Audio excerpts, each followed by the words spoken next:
सभी मुख्यमंत्रियों ने अयोध्या में रामलला के किए दर्शन पूजन। बीजेपी अध्यक्ष जेपी नड्डा भी योग दिवस मनाया जाता है। एक ये बहुत बड़ा उदाहरण है। पूरी दुनिया योग मना रही है। जैसा सर्वानंद सोनेवाल जी ने कहा कि योग को हम अपना लेंगे तो हमेशा हम निरोगी रहेंगे। आज आप देखिए, अभी मैं 2 दिन पहले मैं बनारस से आया हूं। मैं बनारस गया था। वहां प्रधानमंत्री जी के नेतृत्व में पूरे देश भर के मुख्यमंत्री परिषद की वहां पर बैठक हुई थी और हमने देखा काशी का जो विश्वनाथ काशी कॉरिडोर बना है, वो क्या अद्भुत काशी और क्या जबरदस्त कॉरिडोर बना है। मैं किसी समय बाबा विश्वनाथ के दर्शन करने गया था 2002 में। आप लोगों में से भी बहुत लोग गए होंगे। आप गए हैं विश्वनाथ मंदिर? पहले वहां रास्ता नहीं होता था, एक सकरी गली होती थी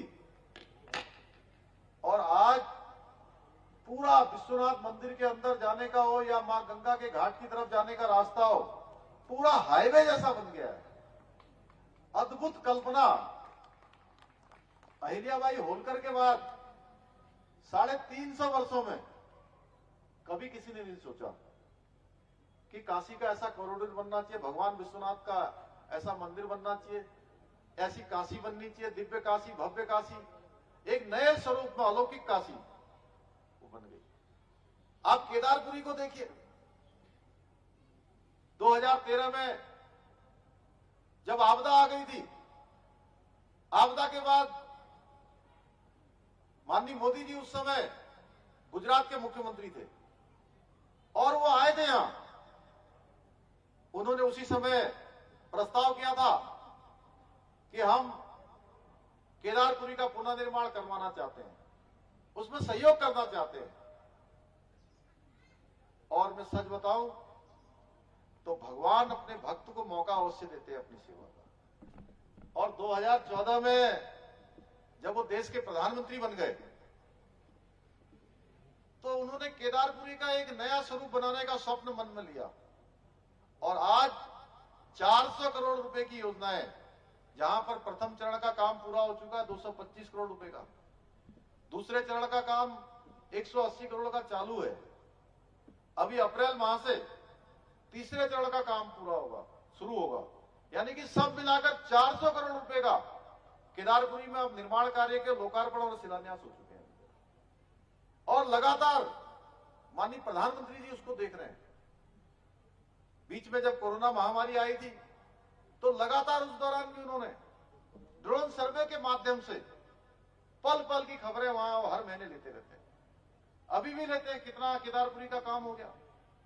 हमारा बद्रीपुरी भगवान बद्रीनाथ का जो प्रांगण है उसके लिए भी अभी 250 करोड़ रुपया स्वीकृत हो गया है और जल्दी भव्य जैसे केदारपुरी बन गई है वैसे ही हमारी बद्रीशपुरी भी भव्य बन जाएगी। उसका हमने मास्टर प्लान तैयार कर दिया है। सारी तैयारियां शुरू हो गई हैं। टेंडर की प्रक्रिया हो गई है। आप देखिए, चाहे आप केदारपुरी हो, चाहे बाबा विश्वनाथ का मंदिर हो, काशी का हो, और जिसके लिए हम लंबे समय से प्रयास करते थे। हम कहते थे रामलला हम आएंगे, मंदिर वहीं बनाएंगे, और ये स्वप्न भी पूरा हो गया। अब भगवान राम का भी अलौकिक मंदिर और वहां जन्मभूमि के निर्माण का कार्य प्रारंभ हो गया है।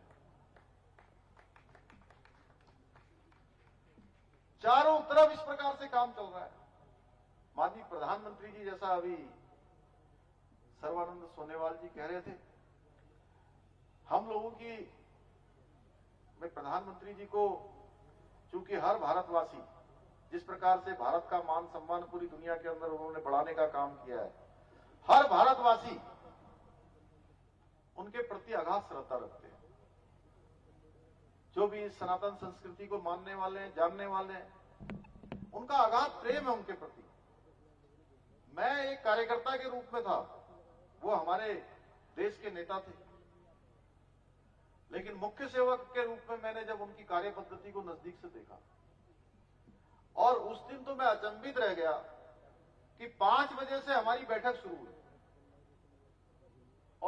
9:30 बैठक का हमारा समापन होना था, जिसमें 12 राज्यों के मुख्यमंत्री थे, 7 उप मुख्यमंत्री थे। जो 9:30 हमारी बैठक समाप्त होनी थी, वो रात में 1 बजे तक बैठक चली और एक एक प्रदेश के बारे में छोटे से छोटे बिंदु पर भी उन्होंने जानकारी प्राप्त करी।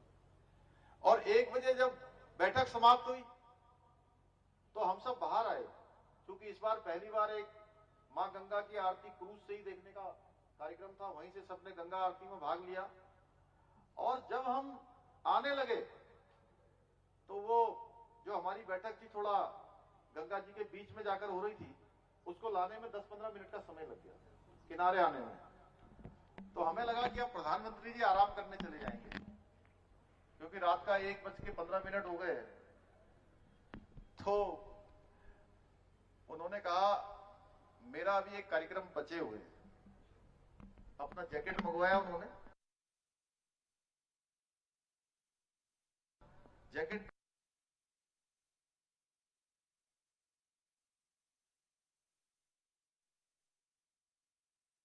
मंत्री पुष्कर सिंह धामी को आप सुन रहे थे।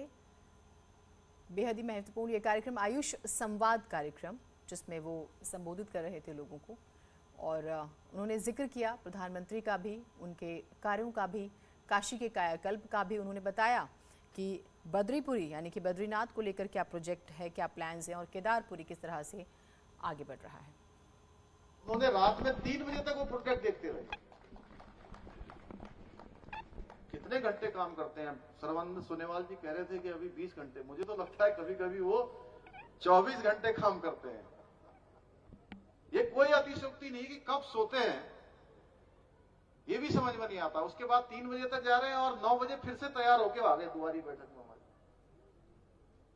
तो इस प्रकार का कर्मयोग जो उन्होंने अपने जीवन में धारण किया है और उत्तराखंड के प्रति उनका जो प्रेम है वो किसी से छुपा हुआ नहीं है। उत्तराखंड के लिए आज चाहे हम नेशनल हाईवे सड़कों की बात करें, चाहे हम ऑल वेदर रोडों की बात करें, ये कभी कभी किसी ने सोचा भी नहीं होगा कि आज 4 धाम जाने वाले इतने अच्छे अच्छे रास्ते बन जाएंगे। यहां से दिल्ली को जाने वाली इतनी अच्छी, हरिद्वार से दिल्ली को जाने वाली, देहरादून से दिल्ली को जाने वाली, या हरिद्वार से काशीपुर को जाने वाली, या काशीपुर से और आगे जाने वाली, सारी सड़कों पर काम हो रहा है। और हमारी सरकार ने पिछले दिनों सुप्रीम कोर्ट में मामला लंबित था सड़कों को लेकर, जो हमारे ऑल वेदर रोडें बन रही थी, तो माननीय न्यायालय में हम लोगों ने पैरवी करी और आज हमको उसका रास्ता भी माननीय न्यायालय ने हमारे पक्ष में दे दिया है कि अब रास्ते बनाए जाएंगे, कोई रुकावट नहीं होगी। हवाई अड्डा हमारा बनाया जा रहा है। माननीय प्रधानमंत्री जी का विजन है कि आने वाला जो दशक है